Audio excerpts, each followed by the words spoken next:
to order. Okay, a little pressure, everyone. Gotta look cute.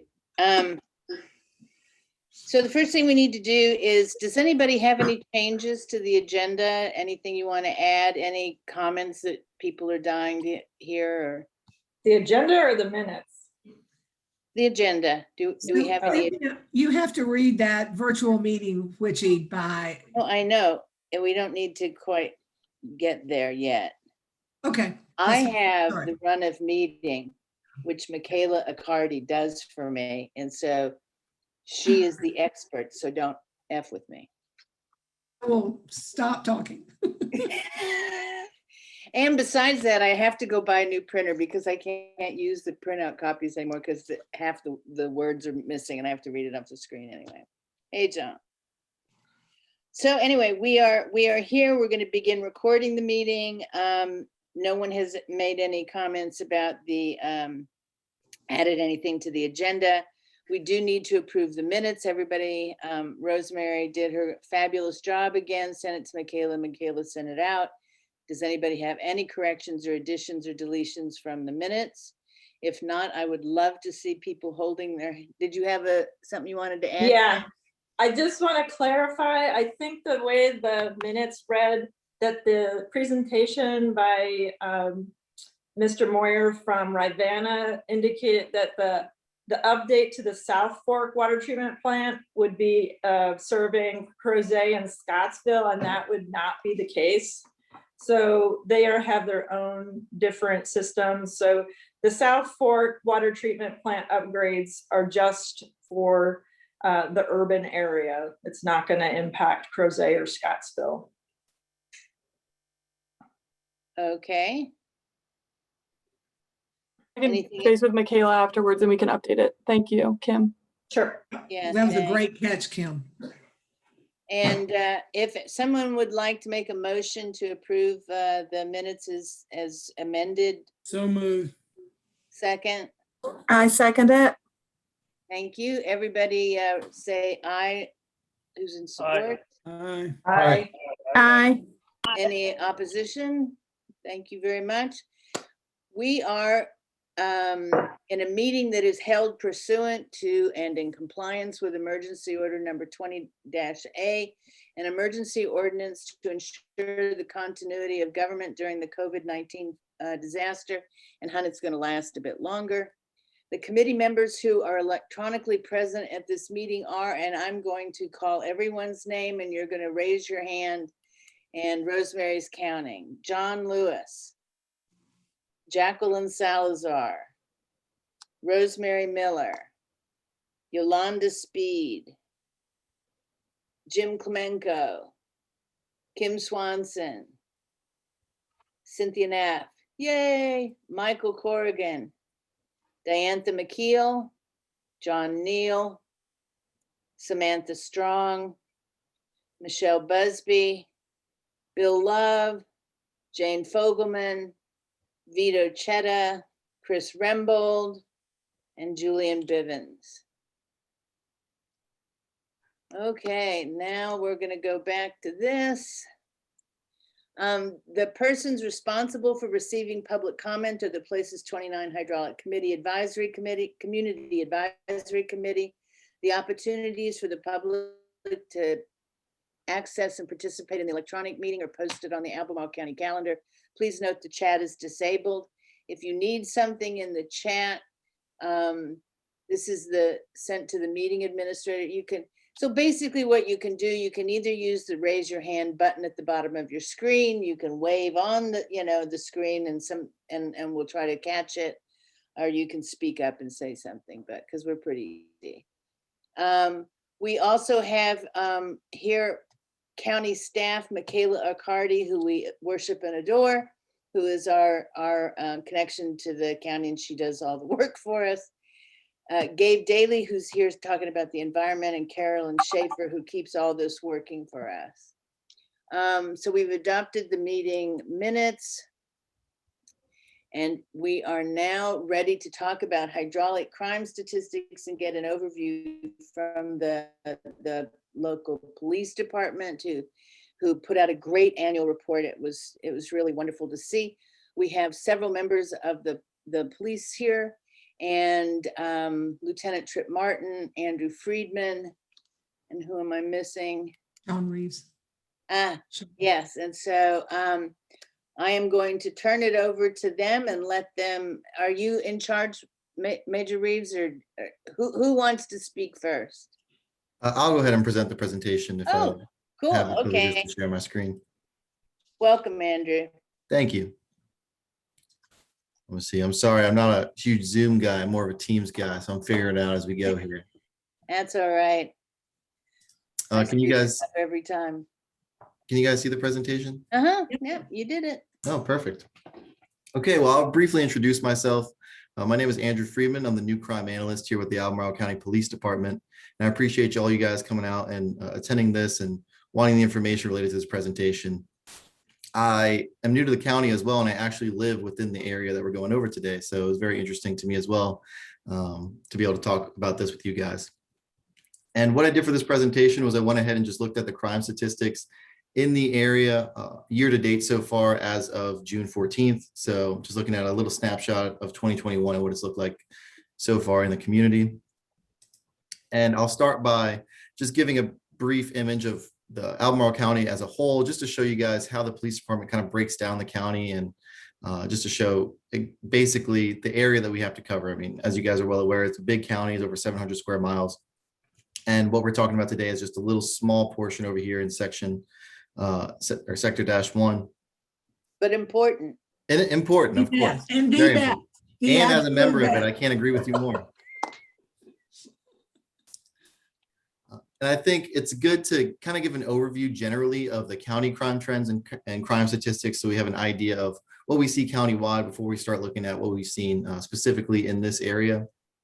So what I went ahead and did was looked at 2018 year to date, or from 2018 to 2021 year to date for both property and violent crimes, particularly Part 1 crimes, which are the ones that tend to be the most serious, and those are the ones that are generally tracked by police agencies throughout the country. And we see that property crime has been trending upwards since 2018, whereas, or in the county at least, and violent crime has been trending downwards. And this matches the trend that we do see nationally. This is not just specific to the county, whereas we've seen property crime increases both statewide and nationwide. Looking specifically at the county for year to date. So again, this just shows from January through June 14th for all these time periods. Violent crime has been decreasing. We're down 11% compared to the 3-year average. Property crime has been increasing. We're up 34% compared to the 3-year average, largely led by larcenies. And the shots fired incidents, which is another subset that I'm going to talk about today, has decreased since last year. We're down 28% from where we were last year, but we're up 5% compared to the 3-year average. So that just goes to show what an outlier last year was in terms of the numbers that we saw for shots fired incidents. Andrew, this is Diantha, and I don't want to, Sure. I hate to interrupt you, but I am. Do you want questions as we go along, or save questions to the end? I do have like a time at the end where I can answer questions, but if something Okay. that you want to specifically answer right at this moment, I'm happy to do that as well. So I'll just leave that up to your discretion. I'm fine with doing either. Okay. Could you just expand on what is a property crime? I think you just mentioned larceny perhaps, but tell me what that really means. Sure. So what I did for this, as I looked at the Part 1 crime offenses, which are generally what the FBI UCR tracks, and that's kind of how police agencies organize exactly what crimes to compare across jurisdictions. For property crimes that fall into that category, we're talking about stuff like burglaries, we're talking about stuff like motor vehicle thefts, and largely led by larcenies, which tend to be, there's several subcategories, but for instance, there's larcenies from motor vehicles, there's shopliftings, there's larceny other, which just falls into anything that doesn't fit a category, kind of falls into that. There's larceny of motor vehicle parts and accessories. So larcenies is kind of the broad term to represent all those different types of offenses. And the violent crimes are more of the most serious offenses. So those are your robberies, those are murders, homicides, the forcible rapes, aggravated assaults. So those are what falls into that category. So this is what I tracked specifically for this PowerPoint. Thank you. No problem. Now I put together this map that shows specifically the area in which we're talking about, and I'm going to get into the different subcategories as the PowerPoint goes along, but I kind of just want to give you an overview snapshot of everything we've seen so far year to date and just a general idea of where these incidents have occurred within the community. Wow. Sure. So these are the violent crime offenses, those ones that I just talked about. So far, year to date through June 14th, there have been 14 violent crime offenses that have happened within the district, the hydraulic district. Of those 14, 4 were reported rapes, 10 were reported aggravated assault. So those are the bulk of them. And then there were 0 robberies and 0 homicides. And to look specifically at those incidents and kind of how they were dispositioned following this, all rape offenders were known by their victims. So this was not stranger on stranger crime. This tended to be more of interpersonal crimes that happened. And then 4 of the aggravated assaults were domestic. So again, those are interpersonal crimes happening between direct family members or live-in spouses, stuff like that. Sure.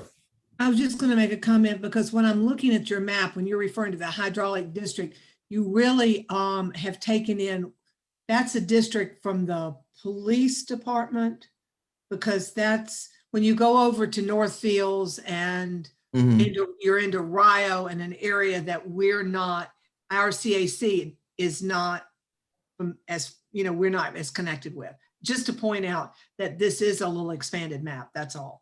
Okay, yeah. To give you just some clarification of where I pulled this from, so we know what we're talking, why I used it this way, is I pulled it from what was available through the GIS platform that we use, and I use that to kind of quantify the different CAC districts as I go through it. So that's what's showing here, and that's the crime data I pulled. But you guys would know better than I do specifically what applies for you. Yeah, well, this is great. I just wanted to make sure that we all knew the area we were looking at, right? That's all. But it's great information. We're pleased to have it. Thank you. Of course, thank you. And then of these incidents, all but 2 cases are either active, cleared, or ended in arrest. And basically what that means is only 2 of the incidents of these 14 ended up being suspended. And there's a variety of different reasons why the police may suspend an incident or suspend an investigation or something. That could be lack of evidence or a variety of different things. But it just goes to show that we are either working towards clearing or already have cleared these 14 violent offenses. Now, these are all the property crimes that have happened in the area, and in total, there was 134 year to date so far, which again just shows the trend upward of we've seen more property crime recently in recent years, just not a local issue, but nationally as well. And of these 134 property crimes, there were 8 reported burglaries, 9 reported motor vehicle thefts, and then 117 reported larcenies, which again make up the bulk of these offenses. And talking about these specific offenses, just to give you a further insight into what we've done with them, is of the 8 burglaries, all but 2 have been cleared, active, or have ended in arrest. And of the 9 motor vehicle thefts, all but 1, which happened to be a motorbike, have either been recovered or cleared, just to show that we've done a pretty good job of being able to solve these cases. This rate at which we were able to clear them is much, much higher than the national average. We've been able to see that in our annual reports, looking back the previous years, we've been able to clear these at a much higher rate than expected comparing to like counties. Specifically looking at the larcenies, I wanted to kind of highlight 2 subcategories because they've been a focus of ours, and that includes catalytic converter thefts. I'm not sure how many of you guys may be familiar, may have seen on the news, but catalytic converter thefts are trending upwards. They've been increased drastically in recent years throughout the nation. And that's because of the material that they're made out of goes for a lot on the black market. They're able to be pawned for a lot of money. And additionally, they're relatively easy for offenders to grab if they know what they're doing. They can get under your vehicle, which most vehicles have these nowadays, and take them off just in a matter of minutes. And we've seen that happen. So this is a crime that we specifically focused in on because we've seen such an increase in them. And notably, they've been trending downward in the county since the start of 2021. So looking at between January and March, we saw the bulk of these cases where they were happening. And then in recent months, we haven't really seen too many of them. And looking at other counties as well, they follow a similar trend in where they'll have a time period where it's happening a lot. It's likely the same offenders that are committing these offenses. And then once these offenders get caught or are in jail for another type of offense and no longer can offend, we see that typically there's a large drop off. And as an agency and as an analyst as well, we've been working with our neighboring jurisdictions, because typically when these crimes do occur, it goes across jurisdiction lines. So something that might happen in Albemarle County, the offenders will take these and go over to a neighboring county and try to pawn them over there. And then likewise, they might commit a crime over in a neighboring county and then try to pawn it over here. So it's important that we have those connections and we're working with those counties to get a full picture of what exactly is happening. And then additionally, I wanted to highlight and talk about the thefts from vehicles, because these are a very common crime. They might in fact be the most common Part 1 crime because of just the ease for it is for an offender and just the sheer amount of vehicles that they're out there. Predominantly when this occurs, the vehicles are left unlocked, and predominantly these happen overnight while people are sleeping. Typically, an offender will go around and just flip the door handles in the cars and see if your vehicle is locked. They tend to leave it alone. And if the vehicle is open, they may rummage through it and take any valuables that are left behind. And the reason I want to highlight it is because crimes like this are very preventable in the sense that if you're able to lock your vehicles, offenders tend to be very lazy. They're not going to go through the effort of, breaking open a window or doing anything like that. They'll just move on to another vehicle and then see if that one's unlocked. And it's very important to make sure that you lock your vehicles overnight, because that's the number one way to prevent this type of crime happening, as well as just removing any valuables that you wouldn't want taken from your vehicle. The amount of things that people leave in their vehicles would blow some people's minds. Just loose cash and jewelries, electronics, things like that. Very, very easy for someone to get a hand on, and then very, very hard to track once they do. It's very difficult to track loose money that someone leaves in their vehicle that gets stolen. Hey, Andrew. Sure. Yeah, just to add, of those 9 motor vehicle thefts that we had, 2 of those were related to vehicles that had been left open overnight or unlocked overnight, and the keys were inside of those. So they stole one of the vehicles, drove it to somebody else's house, and stole another one and left that vehicle there. But like Andrew said, both of those were recovered already. So just another interesting fact is people leave extra sets of keys in their cars all the time. Wow. Yeah, and then it makes it too easy. The more barriers we put in between preventing the offenders, just the ease of access of doing stuff like this, it makes it much easier to deter these types of crime from happening. We tried a social media campaign where we sent out around 9 p.m. to let everyone know, like, hey, lock your vehicles, make sure your valuables aren't in there, just to get the word out. So I implore you guys to please lock your vehicles, tell your friends to lock your vehicles, tell your family to lock their vehicles. It makes it so this crime is much, much more difficult to occur when the vehicles are locked. Now, moving on to the shots fired incidents. I know this is something of great interest, specifically throughout the county in Charlottesville, just because of the uptick we've kind of seen in recent years of these types of incidents. Beginning in 2021, our agency actually changed their response protocol to these incidents. Beforehand, of course, if there were any vehicles struck, or any property struck or anything like that, it would initiate an investigation. But now any type of incident automatically initiates investigation. Officers immediately try looking for any shell casings or anything they can find to substantiate that the crime has occurred. And then regardless, it moves on to a detective who further investigates it and tries to substantiate the crime itself, and then take it from there on a specific case-by-case basis, depending on what evidence is found. And I also want to note that due to these investigations, many of these have been determined to be unsubstantiated. And basically what that means is someone will call in a shots fired incident, we'll have officers go out, respond, they'll look for evidence, they'll document it. And then once it ends up getting investigated, it turns out that it didn't happen to be a shots fired incident. There was no evidence of shell casings. It could have been something such as fireworks going off, or a vehicle backfiring, or something that makes a loud noise, and then people report it. But further investigation determines that it's not a shots fired. And the reason that's important is because 30 shots fired sounds like a lot of incidents, but then once you start breaking it down, less than half of those are actual shots fired incidents. So I don't want you guys thinking that people are discharging firearms every single day in the area. Did someone have a question? Yeah, I wanted to just see whether or not that the backfiring thing was like a real thing, because I know I hear noise at night that I don't know what it is, but I know those 2-cycle motorcycles, they tend to backfire a lot, and I see there's a lot more of those around. There's also somebody who zips up and down 29 and has a vehicle that backfires a lot. So maybe those sound similar, but you are hearing that it's most likely backfiring, not actual shots fired then. Okay. In many situations, it is an actual incident, but we have, like, when I go through and comb through specifically these incidents and the other ones that happen throughout the county, once an officer investigates, they'll find, maybe talking to other neighbors or talking to someone around the scene, they'll say, oh yeah, actually we heard that same noise. It was a car backfiring over there, or something like that, to help further find, okay, we investigated it, talking to other individuals, looking around, we found no evidence of natural shots fired. It's more likely that that was the cause of the sound, as opposed to not finding anything in a true incident. Is there another question? Yeah, I noticed in the middle of that chart, there seems to be a cluster of these things over around Commonwealth. Is that just coincidental, or was there something going on there? Yes, sir. I actually highlighted that for later in the presentation to talk about it, but briefly, what we see there is a lot of those, there was 10 incidents that happened there.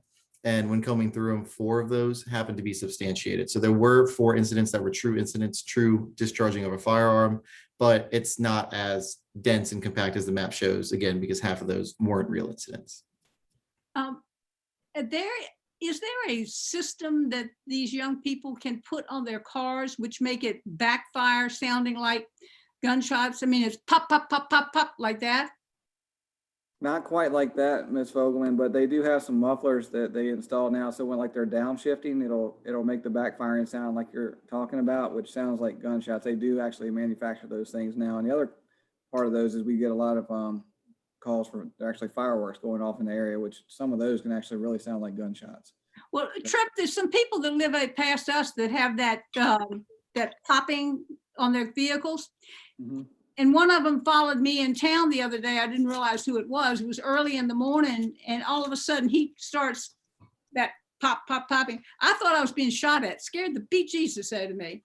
So Yeah, you're exactly right. That's exactly what they are. You can't do anything about it, can you? They are aftermarket parts, so to speak, on the cars, but I know exactly what you're talking about. It's just a matter of us being able to stop and deal with those things now, which some of those laws have changed actually as well. But those things can really scare some folks if you haven't heard them, what Mrs. Fogelman's talking about. So are they actually legal if I assume motorcycles have to be inspected, like a car has to be inspected? Are those legal, or are they? I guess I'm not sure what you were describing. Some of those offenses, Supervisor McKeel, have transitioned. They used to be primary offenses for equipment violations. And under the new laws that have been passed, they're now secondary offenses. So we can no longer use those as primary reasons as a probable cause to stop certain vehicles. Oh, and if they're inspected, so the inspections, they're legal as far as being inspected? Not to my knowledge. It depends on if their vehicles are getting inspected. Yeah, Which a lot are. which is Yeah. a whole nother issue. Yeah. Jim, Okay. do you have a question, hon? Yeah, I was going to ask, somebody mentioned fireworks, and I was just curious, with July 4th coming up. I know last year, of course, during the pandemic, it was probably an exception, but we heard fireworks easily 3 weeks before July 4th. How do we report those if we're hearing them late hours, or what is the protocol for citizens to follow for this? You can contact ECC, preferably at the non-emergency number.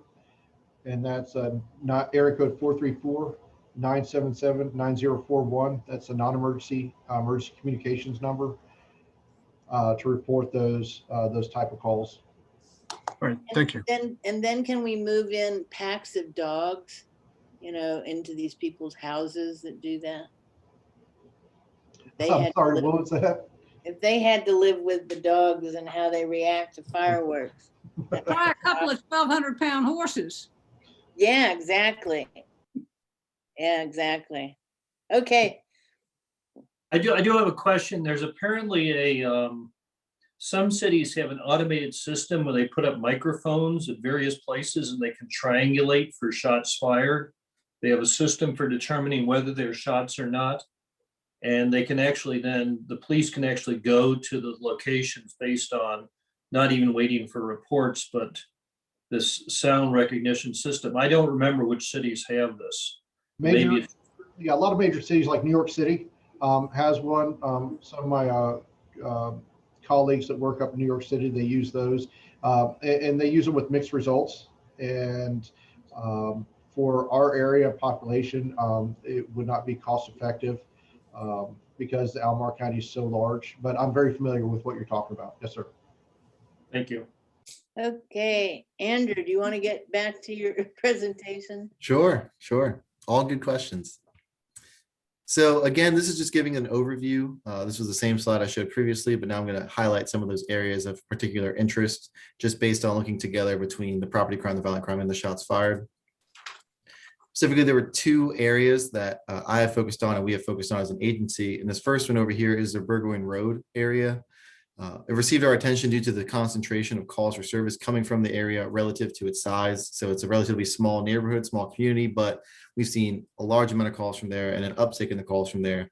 And when that occurs, we tend to look at it more closely and try to understand exactly why we're seeing this increase. This was actually assigned to our problem-oriented policing unit. And what they do is they do their best to be proactive in resolving these incidents instead of being reactive. You know, policing is largely a reactive profession. A crime has to occur, something has to happen before it gets called in and we can do something about it. But when an area tends to concentrate like this, we do our best to try to go in beforehand and work with the community members or management, which is what we're doing in this specific situation, to determine what can we do and what can you guys do to help reduce this crime before it even occurs. And without getting too specific into the details, because it's still an ongoing thing, one thing I know they have been doing is working with the management there and highlighting certain residences, particular, that are generating a lot of these calls and figuring out, okay, well, when these crimes happen, can this individual, are there grounds to evict an individual when he's committing certain types of offenses and other types of things. And they're working through that process now. And from my understanding, there has been substantive progress towards removing the things that are causing such an uptick in the crimes and in the calls for service that we haven't seen coming out of there. And then secondly is that area that Bill highlighted earlier, where we see that concentration of shots fired as well as some other property offenses. And this is over in that Peyton Drive area. And again, this made up 10 of the shots fired incidents, 4 of which were substantiated. Unfortunately, 1 individual was struck during these incidents. I can't go into too much detail because that's still an active ongoing investigation, but of those, 1 individual was hit by a bullet. And in the area, it hasn't received extra attention by our agency. There have been 47 extra patrols, which essentially means that officers are proactively going out there, visibly in the community, driving around. And when you talk about such a small geographic area like that, 47 times throughout the year so far is a pretty large amount of times to go around and make our presence known and actively try to see if any disorder is happening in the community.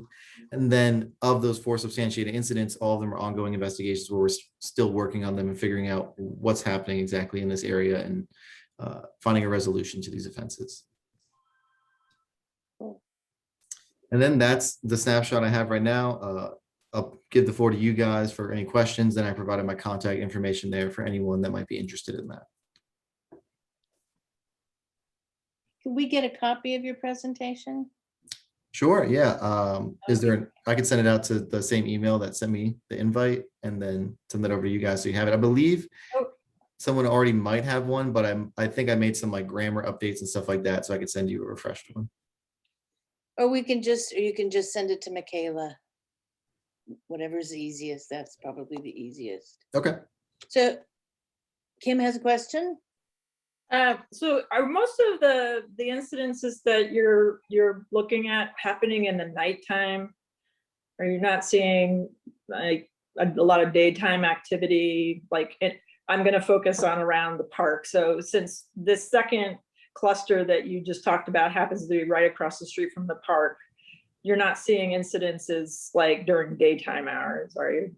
So I actually didn't break down the analysis temporally, so I can't say specifically about these incidents, but that is something I can include in the notes. Maybe I could forward that in the email when I send the PowerPoint, if that's something you would like to know.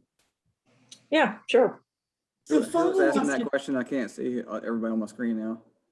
I have a question about traffic stops. I mentioned at the beginning, I know in the past there's been concern about disproportionate traffic stops affecting the Black community. Do you have statistics over the last year or so or 6 months as to the percentage of let's say Black versus white that are stopped and how it compares to the community? And my second part of that question is how many, maybe roughly what proportion of those traffic stops end with vehicle searches?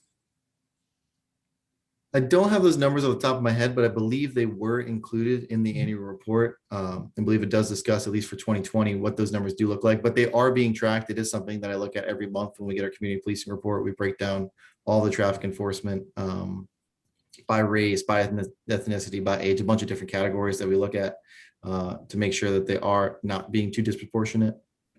And the second part of that question, I'm sorry, was involving the vehicle searches.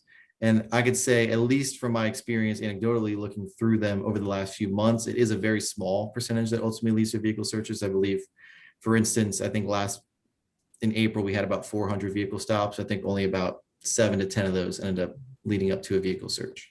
The reason I asked that question, I had an incident happen 2 or 3 years ago where apparently it was late at night, it was around midnight. I was on 250 business and I missed my turn to go 250 north. And I apparently made an illegal U-turn or something down the road and I got pulled over. And so the police officer, who was a woman, came up to me and she said, "Sir, have you been drinking?" And of course, I had not been drinking, and my last drink was 2 weeks before that in New Orleans when I was on vacation. And I said, "No." And she said the following, which kind of bothered me because it could be a pretext for a search. She said, "I smell alcohol in this car." Well, it was such a preposterous statement, I laughed, which is not a good idea, by the way, to do on these traffic stops. But then I heard another friend of mine, a Black woman who got stopped and got that same the same sort of question, comment. The officer said, "I smell marijuana in this car." She was not a marijuana smoker, and neither were any of her children. So it seems to me, and you can never disprove that in court because you could say the officer may have thought she smelled. So is that a tactic that's commonly used? And because it could be a pretext for a search and there's nothing you could do about it. I can answer that. No, it is not a tactic that's used. And to your incident and to your friend's incident, I can't speak to those, but that is not a tactic as a ruse to get into somebody's vehicle. Either you smell alcohol or you don't smell alcohol, or you smell marijuana or you don't smell marijuana. Our officers are not allowed to use ruses to get in vehicles like that. Mm-hmm. I was just looking to see if there were any other hands. I'd like to go back to Kim's question about the park. My understanding is that there have not been any instances in the Charlotte Humphreys Park, but I'm not sure if that's accurate. Do you all have that information at all? We have not had any of the shots fired calls in the park that I recall at all. I think she was speaking about at the beginning about the cleanup of the park, and actually my son was actually part of a school group that went over there and cleaned up, and so I had some concerns about them being over there, during that time. So I was over there doing a few extra patrols during the day, but most of those calls we've had for those shots fired calls have been in the evening to late hours of the night, around the more so around the Trophy Chase apartment complex area, Granite Park, whatever that name might be now, but and which of course is just on the other side of the fence, like she alluded to. So we have stepped up extra patrol efforts in those areas. And I can't remember, I think Andrew or someone had mentioned the POP officers that help out in this community area a lot. So I'm not sure if you guys know what that is specifically or not. You might explain to them the POP team. Yes, ma'am. So we have 2 officers right now that are called the problem-oriented policing. Major Reeves can probably expand on it more, but we have 2 of them that are assigned to, one to Jefferson, one to the Blue Ridge. They often work together. And I know that Andrea spoke with Joe George, and I spoke to him again today just to make sure we're all on the same page. And they are still meeting with the apartment complex managers, Whitewood, Granite Park, what was known as Barracks West. And they have really good relationships with all the property managers in all those areas, except for the Granite Park area, which is where we have most of the issues. So I think that they are actually working on some new management in that area as well. But just having that management relationship with the police department really helps. And our guys are sending, sending some type of a report weekly over there to the apartment complex manager, so they know about calls in their area. That's great. And I still have a question, Kim? Yeah, I have another follow-up question, more just about how the police see kids. groups of kids. So now that the kids are getting vaccinated and they're needing to get outside, like my son's has a group of friends and they go to McDonald's, they get something on the dollar menu and they go and just sit and hang out. Like, do the police find that troubling to see groups of kids just hanging out, like in shopping centers, being social? As far as those type of crimes, That's a crime? or not crimes, those type of reports, sorry, let me walk that back. So what we have is sometimes citizens will call in to 911 to report that they're quote unquote suspicious. And that's what typically generates law enforcement to go out to respond to said incidents. Like if they see people loitering or hanging out or whatever, we get all kinds of obscure and bizarre calls, as one can imagine. But no, they're not doing anything. And quite frankly, with our officers, if you go back to Andrew's first slide with Albemarle County, the way our staffing levels are, post-COVID and coming out of last year, I'm surprised if our officers are marking out with just kids hanging out on the curb and not doing anything or eating cheeseburgers or whatever. The way the county's broken up in those 8 sectors, we have one officer in all those sectors on good days. And sometimes after hours, we don't have as many officers covering every single sector in the county. This is something that we're working with the county executive's office, and we're working with our board members on addressing this, those type of issues. But right now it's about coverage and utilizing resources and how to best utilize those resources. Thank you. One of the questions that I get sometimes from the community members now is a concern about what they're seeing happening with shots fired in the city. Sean and maybe Tripp, I guess, because there are documented situations where within the city right now, they're having shots fired. And I don't know if you can just speak to that, because certainly some of them have been in our urban ring area where we butt up closely to the city. Yeah, that's a good point. Our investigation, our criminal investigation division does share information and is in frequent contact with our counterparts over in the city police department with their detectives as well. So we share information, and any suspect information, any leads we have, or any commonalities with our counterparts and vice versa, to try to track down those responsible for the shooting. So it's not uncommon, like you said, that if you hear shots fired in close proximity, because we bumped right up to the city and surround the city, that sometimes you could hear shots fired called, but they're actually occurring in the city of Charlottesville. And we'll communicate with our investigators and their investigations division on those calls. Okay, Andrew, what did you just post? Yes, sir. I was trying to find that mute button. I went ahead and looked at the temporal distribution. I just pulled it up real quick while we're all still here so we can kind of answer that question. These are the shots fired incidents and the time of day when they occurred. And what you see is, most of them are happening about 5 p.m., 6 p.m. and then beyond that. So most of them are happening over here around 9 o'clock at night, all the way up until about 1 o'clock in the morning. That makes up the bulk of those shots fired incidents. And then this is kind of just a distribution of all the Part 1 crimes, where we actually kind of see a little bit of the reverse effect, where most of those are happening during, and again, a lot of this is driven by property crime, but again, happening during this main working period from about 8 p.m. to about 6 p.m. And this Or is 8 a.m. Albemarle County. This is Yeah. specific Albemarle County. Yeah. Yes, these are the exact same crimes that we looked at for the specific area. So Okay, we have time for one more question. Jim, did you have another one? Yeah, just curious real quick, are you guys seeing an uptick potentially in street racing along 29 or the Barracks Road, Georgetown Road Look at intersection? Rosemary. Yeah, I think she would agree. Street Yeah, and racing. if there is an uptick, we need those reported to us so that way we can track and monitor it, because we don't know what we don't know. And if you're seeing it and there's a concern and you want to report it, we do know that Albemarle County does every year for the past decade has a significant amount of motor vehicle crashes as well as fatalities. And so that's something that our traffic unit division is really taking a closer look at this past year, especially as we come out of COVID. Last year, admittedly, we didn't do a lot of traffic stop and traffic enforcement because of wanting to protect our officers and community from spread. So we're very selective on those vehicles that were stopped. But as we come out of COVID, hopefully, and we see more vehicles on the road, if this behavior continues, we encourage the community to call in 911 to report it. Okay, thank you. Did you have something you wanted to add, Rosemary? You look like Well, you're. Yeah, I was just wondering, so we have literally 3 teenagers in our neighborhood that often have super loud cars in the middle of the night, that presumably is racing. Is that worth calling about? I mean, especially with your, I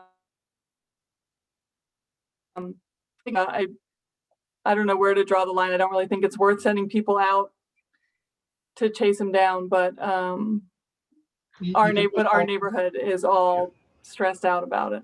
Yeah, well, you can always call in also as a refused complaint. That means you don't have to leave your name and contact information with the 911 center. And if it's suspicious or if it's going on for long periods of time, you can have an officer, request an officer come check the area, and we'll dispatch an officer out there. Okay. Okay, well, obviously this was a very popular subject. We certainly appreciate the 3 of you joining us this evening. It was very enlightening, and we're going to have you back. See, if you do really well, that's our payback, because we just keep asking you to come back. Glad to be So back. thank you very much.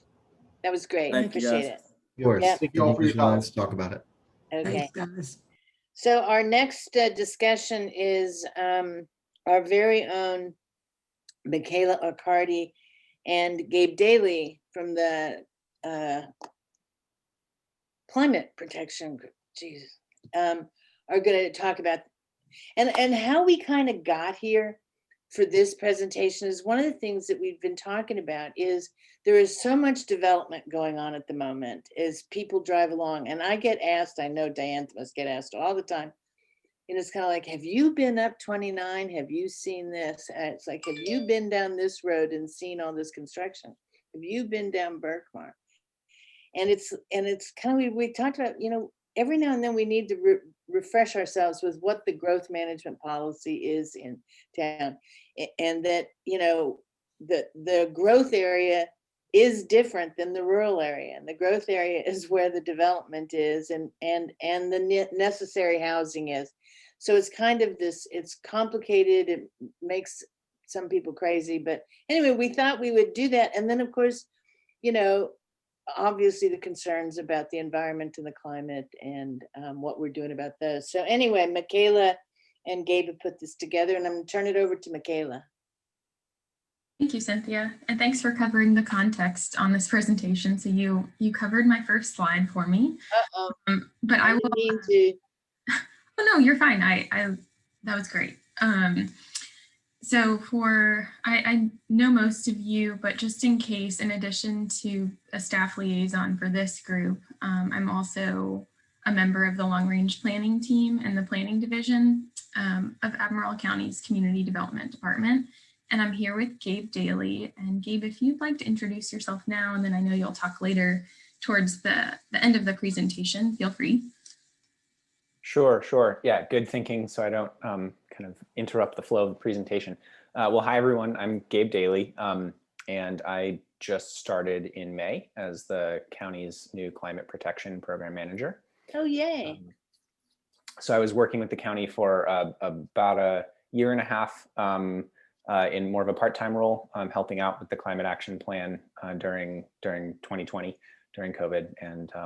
And yeah, really excited to be in this position with more responsibility and more opportunity to connect with community members. So thanks all for inviting me to join, and Michaela for inviting me to participate in the conversation.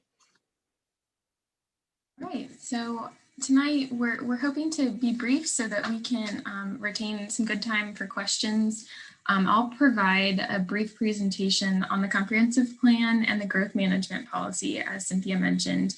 I also have a few slides on growth management as a planning practice that happens in other localities and across the nation, since it's kind of helpful to see trends that are happening across the country and where we fit within that. I also have a slide on housing data, since that was a topic that came up in our planning for this presentation as well. Just how much does housing cost in Albemarle County?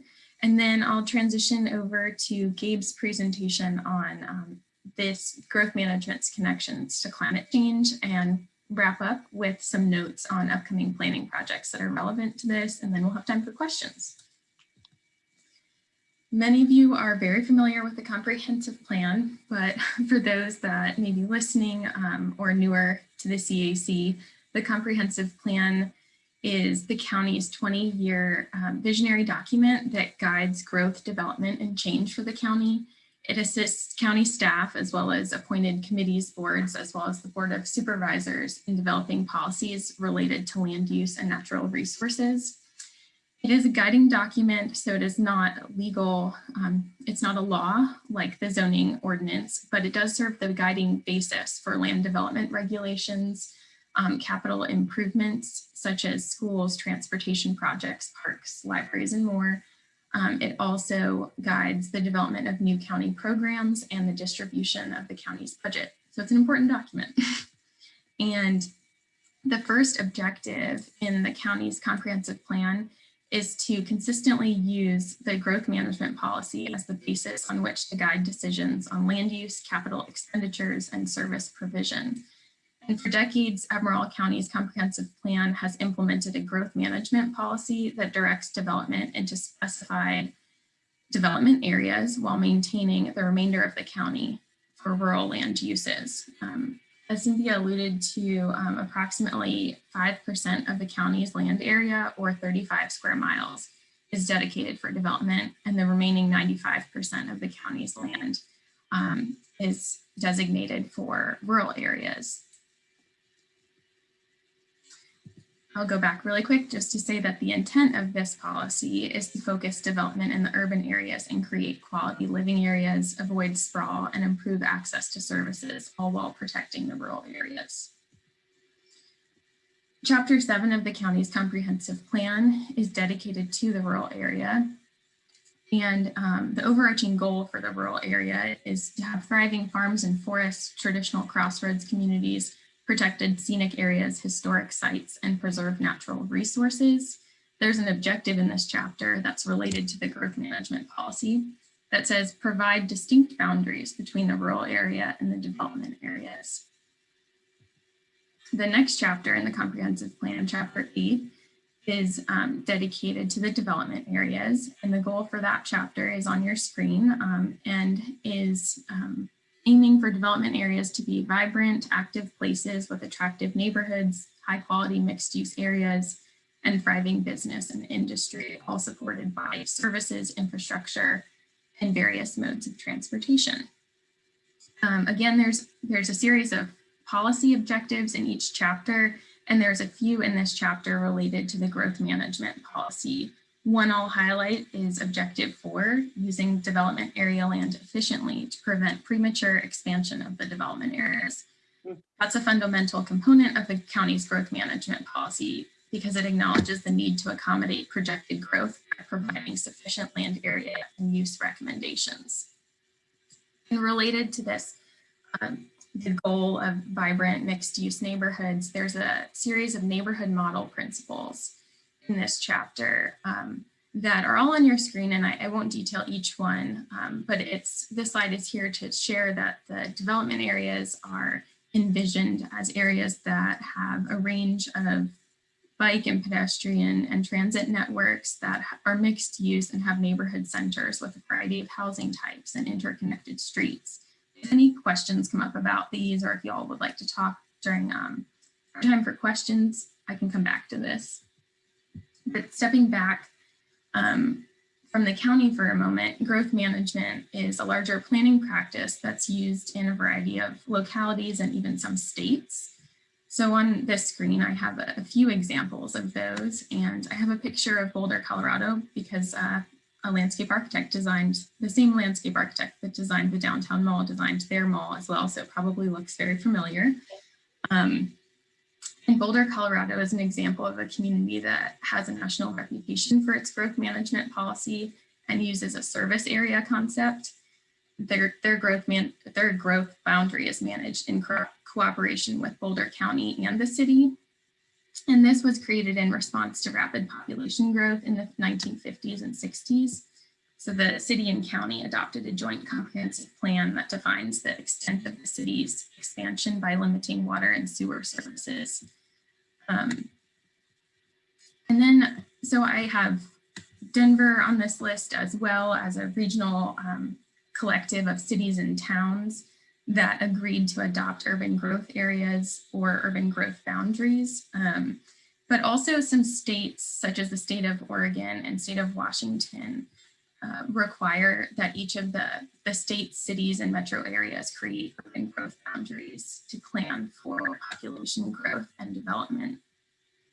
Interestingly, I'll note that Portland reviews and reports its urban growth boundary every 6 years and has a 20-year planning horizon for its long-range planning efforts as well. And the boundary has been expanded about 36 times since it was first drawn in 1979. So in 2007, they instituted a system for bringing land into the boundary if needed by designating urban and rural criteria.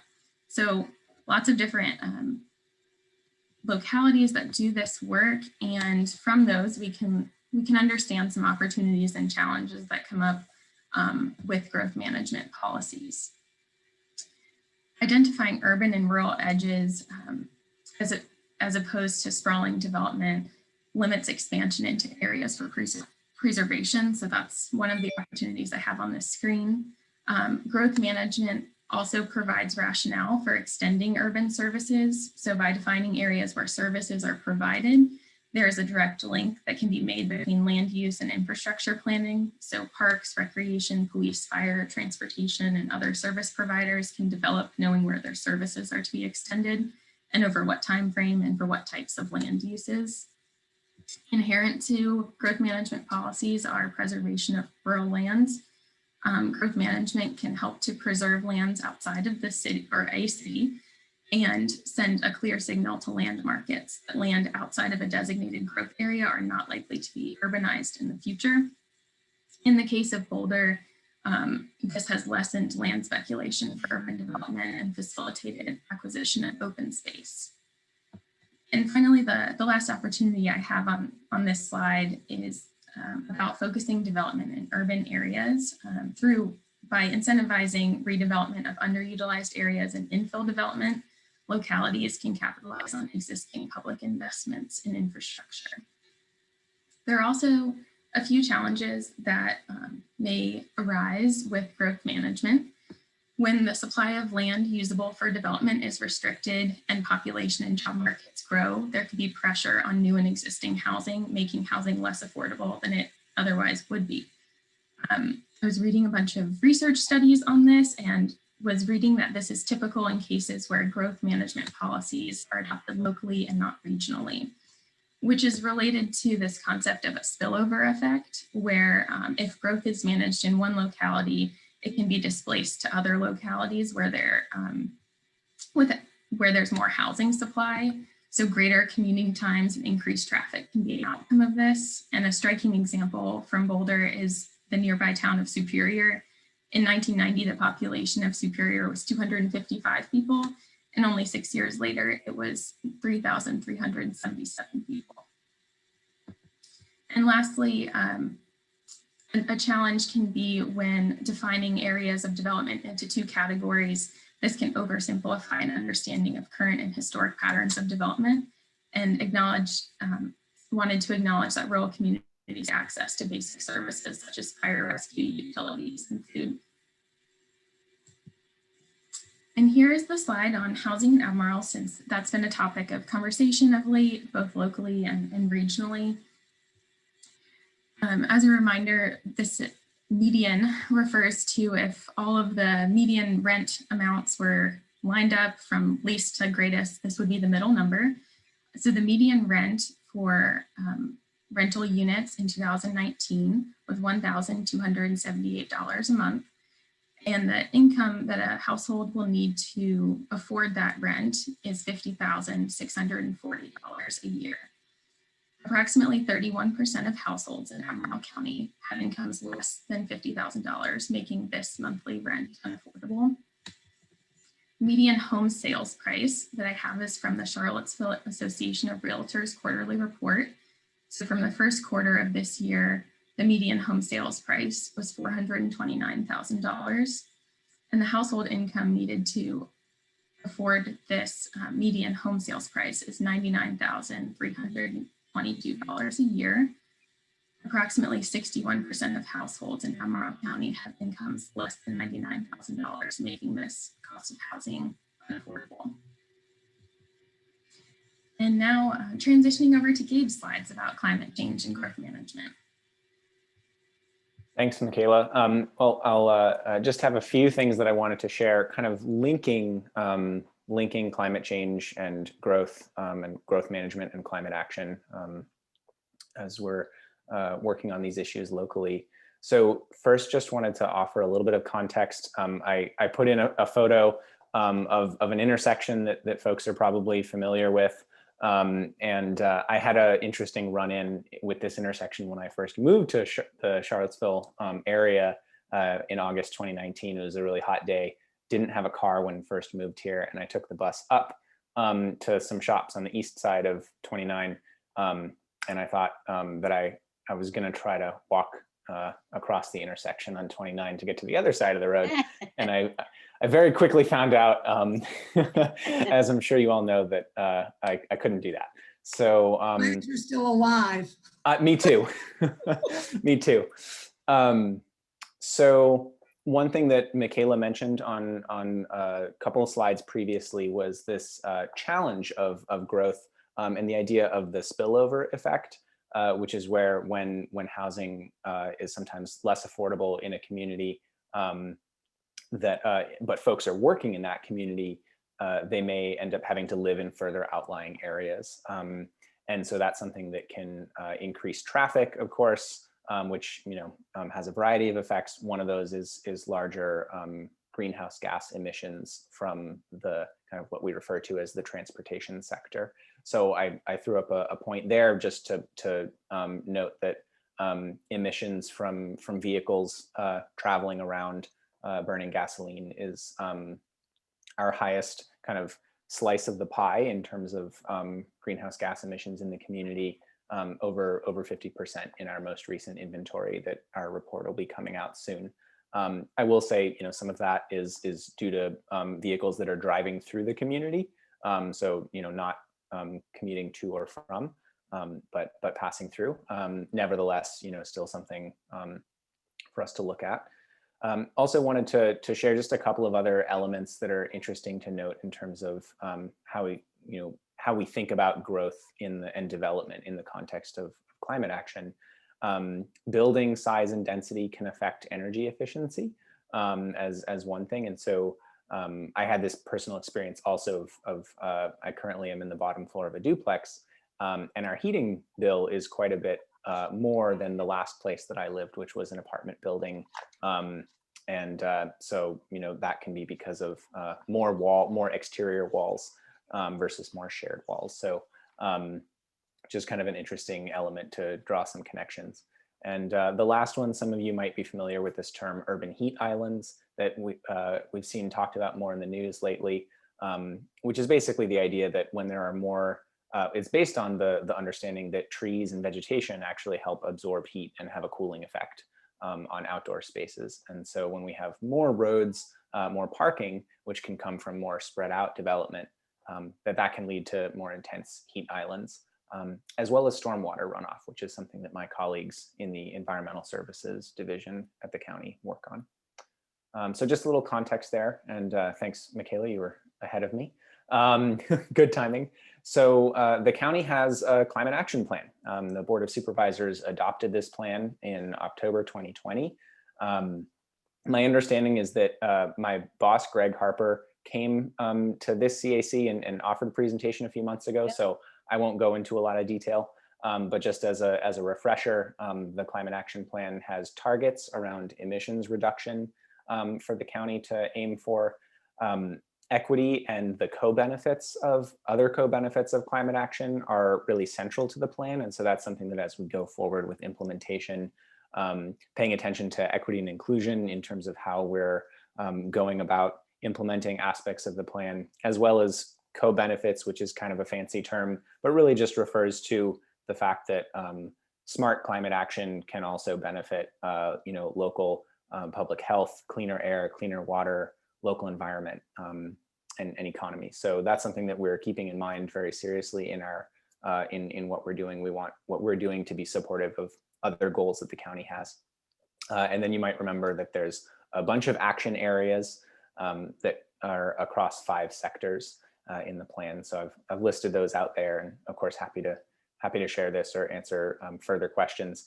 One thing I'll call your attention to is that within the transportation and land use sector, we have a set of action areas that speak to land use planning and development. So that might be something folks are interested in to take more of a look at. Next slide, please. So here, just to kind of a little bit of context on the previous 2 slides, and I wanted to just briefly specify a few elements of where climate action and growth management can align. So greater density can support fewer transportation emissions and better energy efficiency.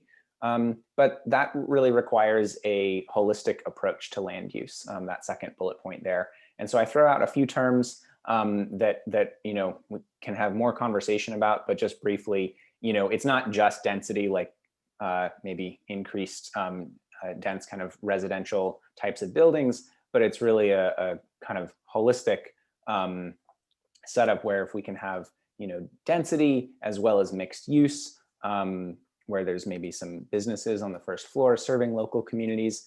Complete streets is a term that folks might have come across that has to do with the idea of a street that it works for, not just is functional for pedestrians and cyclists and cars and buses, but is also pleasant and attractive for everyone to make use of. And so has trees, has plants and birds and things like that. Green space, transit, and greenways that might be off the streets, but greenways being bike or multi-use paths that are not along a street. So the reason I mention those elements is because it's hard to kind of isolate one element at a time. And so when we're thinking about kind of how growth management and climate action have some intersection, it's important to think about all of these aspects of putting new residential housing in one place, thinking about, well, where might folks be going to commute, and can they choose alternative forms of transportation to get there? So those are just a couple things to consider. Also, in terms of equity, Michaela mentioned the housing affordability linking to transportation emissions, and I kind of reiterated that point a couple slides ago. Blacksburg, Virginia has a climate action plan, and they actually did a study where they looked at the percentage of in-commuting. So folks who work in the town of Blacksburg and commute from elsewhere. And there's some similar data online that I've seen for Albemarle County. So those being indicators of that link between growth, housing affordability, and transportation emissions, just as an example. And the last couple things on this slide, I just reiterated in the bottom left the quote from, which is the goal of Chapter 8 of the comprehensive plan. And then the neighborhood model on the bottom right. I just wanted to call those out as priorities that the county has that we in the climate office really see as synergistic and as goals that can be compatible. Thank you, Gabe. I'll wrap up our presentation by giving everyone a heads up that we're tentatively planning a joint CAC meeting for this September that would be virtual, and all of the CAC members and their liaisons would be invited. And we're planning to have the Office of Equity and Inclusion, planning staff, and the UVA Equity Center provide a presentation about the Albemarle County Equity Profile that was recently published last month. And there is plenty of data there about quality of life and housing data that differs by geography and by demographics. So I didn't get into that because I would love for you all to have the context and hear all that report together. Additionally, county staff are planning for a comprehensive plan update beginning in fall of this year. And this would be a phased approach, with the first phase being growth and capacity. So very directly related to this presentation. So Cynthia and Supervisor McKeel were doing a great job of prepping everyone for this big project that's coming up. And the first step that we're taking as staff is that we have a consultant who is conducting a capacity analysis to evaluate the development area's capacity to handle projected growth over the next 20 years. And they'll be looking at existing zoning and future land use designations in the comprehensive plan. And this presentation is really just the start of our research of the history and outcomes of the growth management policy. And we'll have plenty of community engagement opportunities that I will keep you all informed about. And we have time for questions. Thank you, thank you, thank you. One of the things when we were talking about doing this, it really was because so many people move here and they don't know that they've moved into the rural area or the growth area, and then what that means. I know I was one of those people.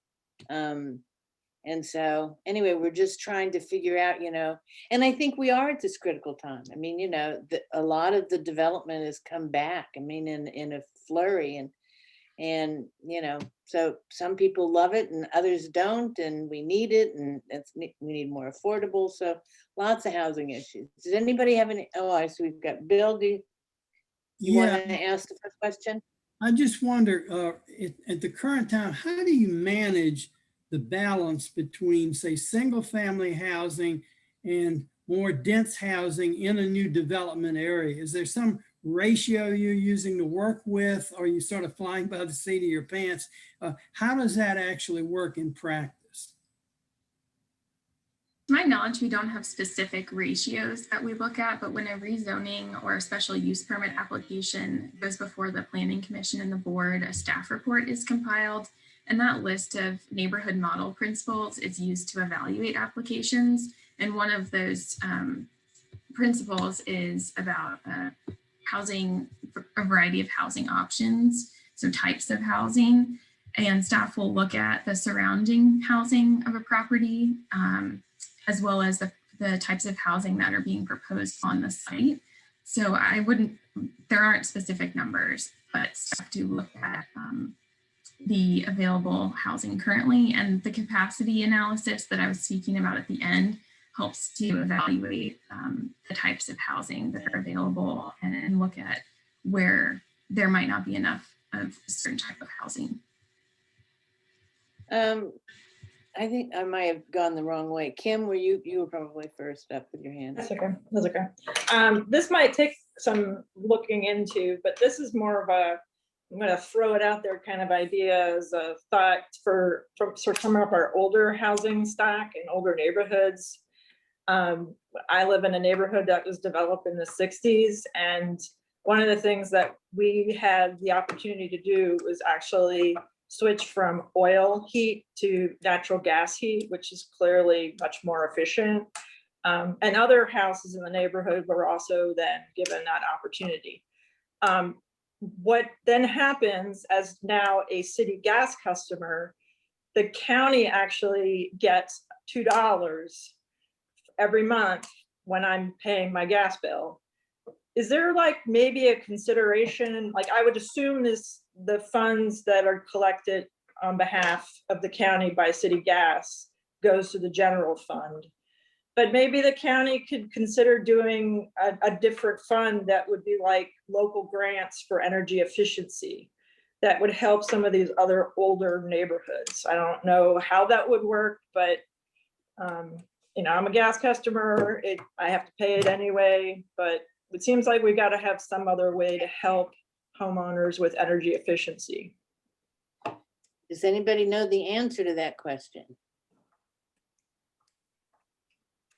I will just say, I think it's a great kind of question or idea to put out for consideration. And sort of two small answers is that we do have some actions in the climate action plan that are geared towards helping encourage and incentivize fuel switching, and as well as electrification when possible. So, moving folks towards more energy efficient or cleaner energy sources for their heating and cooling. And then we also have something, this is specific in the climate action plan. This action is specific to like county buildings, where when we make energy efficiency upgrades to county owned buildings, to take the savings from that and put that into funds that can then be used to help with that going forward. And so I hear you kind of basically speaking to that principle, but more broadly in the community. And it's certainly something I would be interested in learning more about, looking into. There are some programs out there for people, including the LEAP program, where you can have someone do an energy audit on your building.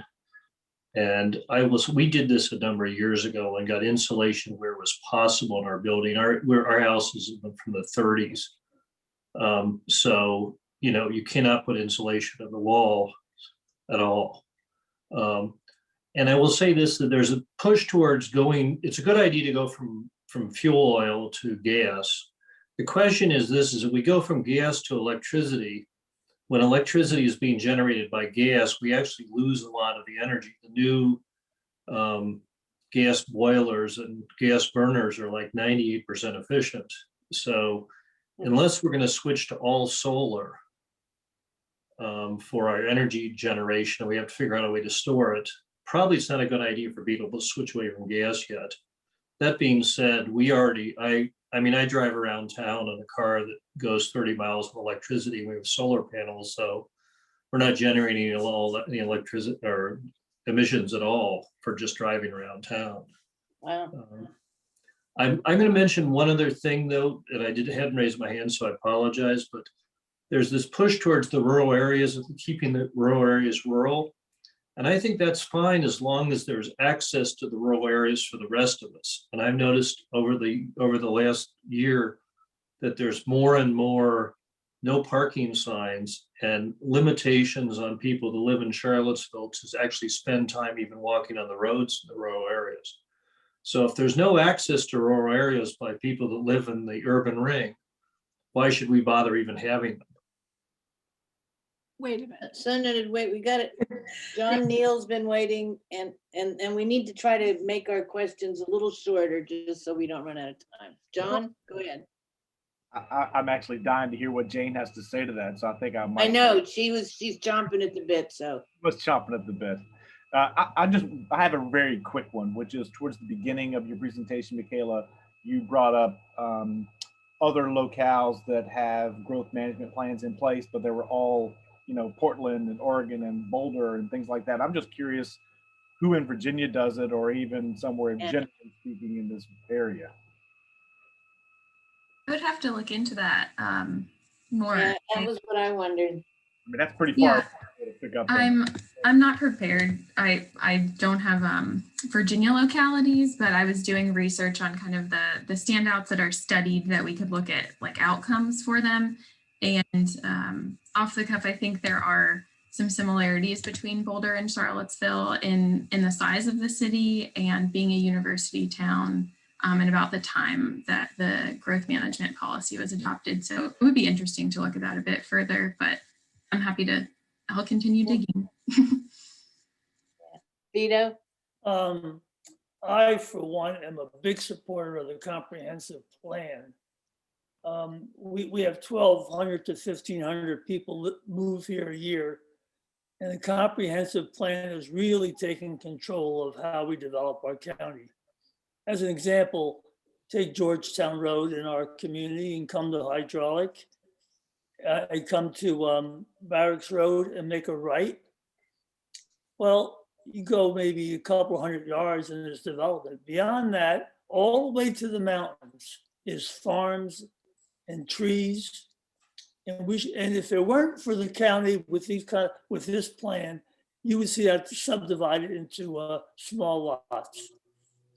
Anyway, I'm a big fan of how well it's been done.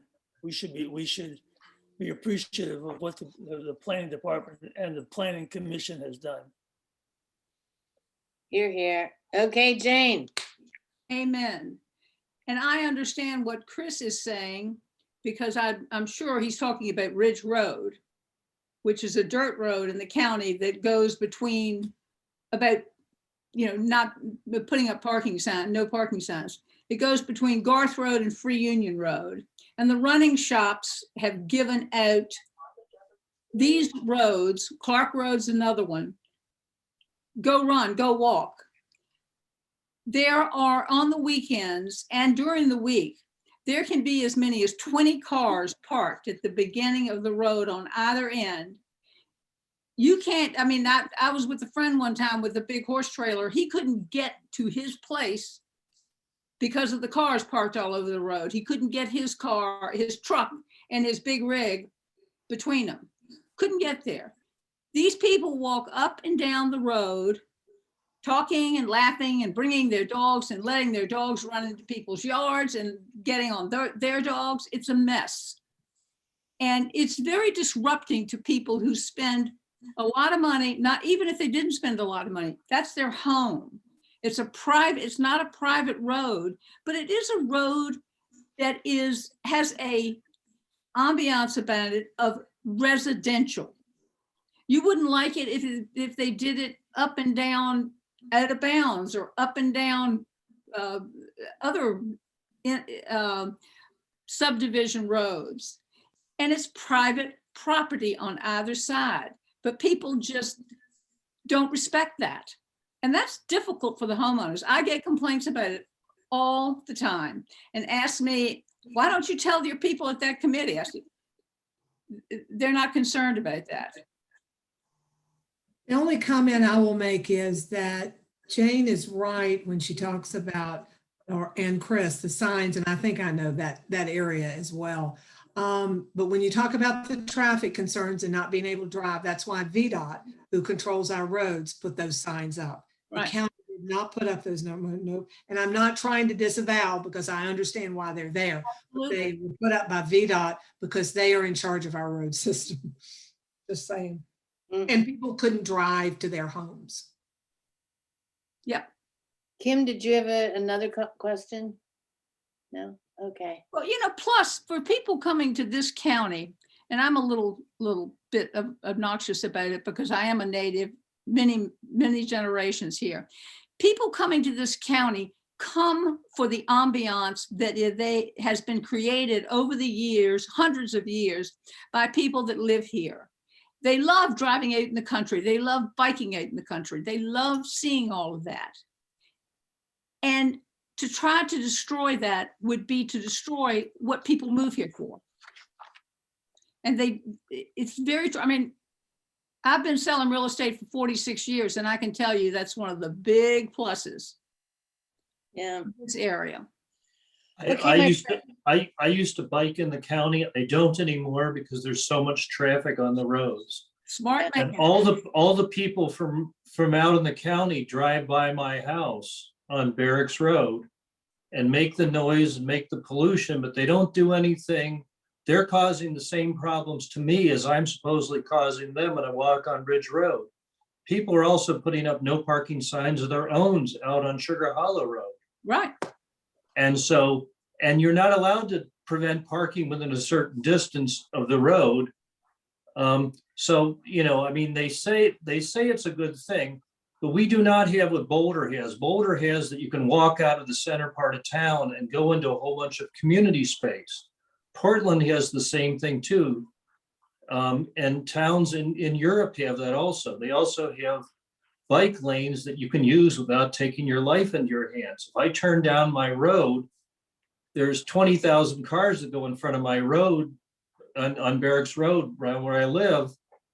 And it's hard to even get your car out there, not even to get a bicycle out there. I used to bicycle into UVA 10 years ago and 20 years ago, and I've been here for 38 years too. So, and basically you can't use the space. You can't, there's a lot of nice ideas for bicycle ability, but we don't have it in our town right now. No, and we've been listening to, there's been a lot of work on that, not a lot of progress has been made, but I think we have, a lot of this stuff will be great in our September joint meeting. We're gonna have to continue to bring this stuff up. That is one of the reasons we're here, but we can't quite fix anything and we are running out of time. And we have Samantha, what, go ahead. I know we're low on time. There's someone, a member of the public that's had their hand up. Oh, but okay. I'll leave it to you. Caller, would you please unmute? Hi, this is Tom Olivier. I'm not sure if you can hear me. Oh, hey, Tom, how are you? Hi, hello, everybody. I'm with ASAP, and I've been listening to the conversation, and we've always been concerned about growth and climate action. And I just wanted to say quickly that, the primary drivers of greenhouse gas emissions are growth in both people numbers and gross domestic product. And whether we add people to the development areas or to the rural areas, we add greenhouse gases, and we also do that when we sort of expand economic activity. And this is a very difficult issue. And basically, I just wanted to say, really, I think there's very little chance of Albemarle County becoming carbon neutral if it doesn't contain growth. And I think that's something the comp plan will have to address as we go forward with that. And I'll just leave it there because time is short. And thanks very much for letting me speak. Hey, thanks, Tom. Thanks for listening in. Okay, thank you very much to Gabe and to Michaela for all their effort and their energy, and everybody for their input. I think that's really important. So yay, thank you. Samantha Strong is we were hoping last time that we would hear from her, and she was busy, but anyway, she has been here all evening, and we would love to hear a quick update on what's going on at Stonefield, and if there really is going to be a Tesla dealer there. Good evening, everyone. Yes, I am here. Sorry, my video is off. I have a rampant 2-year-old as per usual. You do not want to see my situation. But it's been really wonderful listening in. A huge shout out on behalf of Stonefield to the Albemarle County Police Department. They do such an amazing job being on call for me and keeping us safe and always being there for me when I need them. So I appreciate them so much. A Tesla dealership. Oh no, this is all, we have lots of different companies that my leasing department is talking to, but there is nothing in the anywhere immediate or foreseeable future that that they will be here. They have been talking about coming to Charlottesville, so we're very interested. We're huge Tesla supporters. We always do their touchless test drive events at Stonefield, but nothing permanent in the immediate future. We were very excited just in the past few weeks. We've had Sunglass Hut open up their location with us. Splendora's from the downtown mall is now opened her location. So get excited, come get some gelato. She is only closed Mondays and Tuesdays. The rest of the week, I think it's like 12 to 9, 12 to 6, but her hours are online. We are starting construction here very soon for in the Pier 1, the former Pier 1 space. That's going to be split into 3 separate businesses. The first one that will be coming in is Torchy's Tacos. So get excited for some tacos and margaritas out of Austin, Texas. We're excited to be their first kind of East Coast location. They don't have any Eastern locations. So this is going to be a really fun thing to come in. And this upcoming, we have Ronnie Meganson with Culture Vibes. He's opening up. We have Ping Hair Studios that's going to be opening up within the next month. And we also have Akira Ramen and Sushi. Those are all going in Northside. Most importantly, Regal is open. We're so excited to have the movie theater back. They are back on full go, and on Tuesdays and Wednesdays, they are doing their dollar movies for kids too. So if you have any little ones, Tuesday and Wednesday mornings is a great time to bring them. So it's just, there's a lot of life. There's a lot of energy at Stonefield. So we're really excited for everything. I actually just talked to a lot of our shops May of 2021, for some of them, was actually the best month of sales they have had ever since they opened business. Oh, yay. So, right. So we are beating 2019 numbers right now for sales, and we're beating, some of our businesses are beating their, it's their best sales ever right now. So we are really excited. We're doing the music on the lawn from 5 to 7 and sponsoring different nonprofits each Friday evening. I mean, it's just a good energy. So I don't know if anyone has questions. I mean, I'm sure you can hear my little one shrill in the background. But I'm happy to answer any questions or anything. Does anybody have a question? No, I think everybody's got a Just the glass of Tesla wine choices, waiting that for was them. the big one. Thank you so much, Sam. This is, a nice upbeat. We have Julian and Diantha to check in with. Julian, do you have any words of wisdom or brilliant insights? I can't hear you when you just move your lips. No, I'm coming in. So I would say thank you, Michaela and Gabe, for that. Michaela on my behalf as from the Planning Commission. I would suggest that the comp plan actually is a way that, in fact, the county does manage growth, because the distinction of 95.5 is, in fact, a very, and with no soft borders between the development area and the rural area, is something that is, in fact, directed how our community has grown and will continue to grow over the, I assume, for the foreseeable future. The one thing that everyone is going to have to give some consideration to is how many of your children can come back here and work. How many of your grandchildren, once they leave the place, can come and have a job which will allow them, which will sustain them in a way that their grandparents have lived over those years.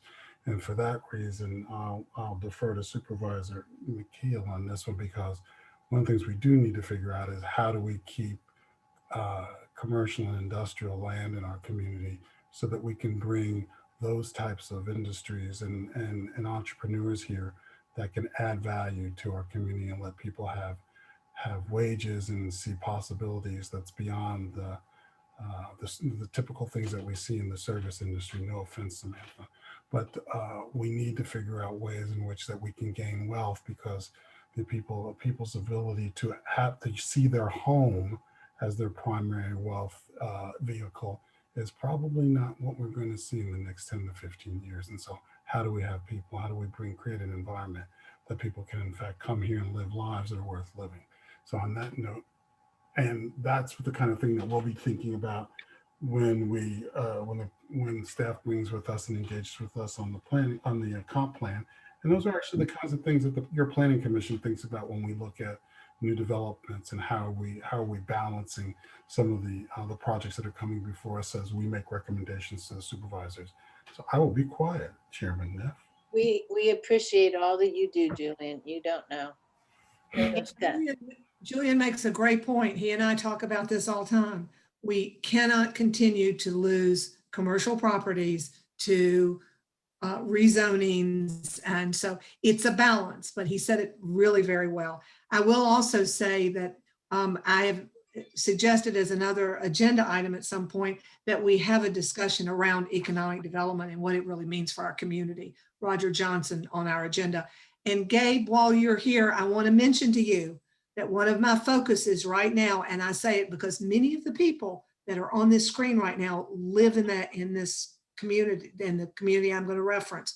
We have a cluster of 254 homes that are not hooked up to public sewer, and it runs right in front of their houses.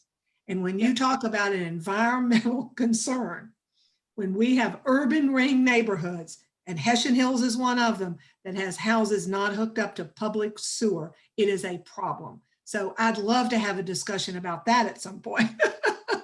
And it's also, Diantha, as you know, it's also over in that Meadowbrook Heights area. Oh yeah, but there are clusters of it. Having said all that, I did want to I want to read a compliment to you guys. As you all, many of you all know Sean Tubbs, and Sean has from Charlottesville Community Engagement, which is his online electronic community report about the meetings and everything that's happening. I wonder if you all haven't read this, I want to just share this with you. Albemarle has 7 community advisory committees and each has a differing style. The Places29 Hydraulic CAC tends to be one of the most committed to being a forum for what's happening within its boundaries. The June meeting is no exception. And then he goes on to describe our agenda items, but I took that as a strong compliment. Thank you, Sean. Yeah, so congratulate yourselves. Yay! Congratulations. Yeah, and I want to thank you for your really hard work for our community because our area is dense, it's urban. We have struggles around bicycles and trails and bicycles and cars and congestion. But you guys, I think, are just doing an outstanding job. And I want to thank you as your supervisor. The only other thing I wanted to mention was that we have had some discussions around the intersection on hydraulic at Albemarle High School and the dangerous concerns that neighborhoods such as Rosemary lives in have had about pedestrian crossings. Albemarle County now has, the General Assembly has given us the green light to look at speed cameras in school zones. Obviously, that intersection at Hydraulic and Lambs Road and Whitewood is a school zone. So Sean Reeves, who was on the screen earlier today from the police department, is looking into what it would entail to implement some sort of speed cameras at that particular intersection.